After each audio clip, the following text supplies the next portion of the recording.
I'm doing here is I'm doing an all-day appointment on this Yamaha, and there you can see it inside. I got my table set up, and I have the action outside because it's really dusty, and I could either vacuum it out, or because there's so much dust all in there, I could take it individually apart, or I could just blow it out.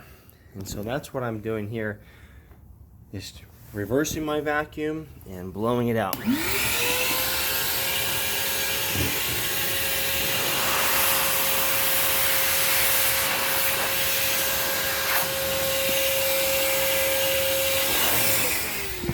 course, I'm doing that outside because if I do it inside, all that dust is going to go inside. You know, that's bad. So try to be respectful to the homeowner and blow it outside.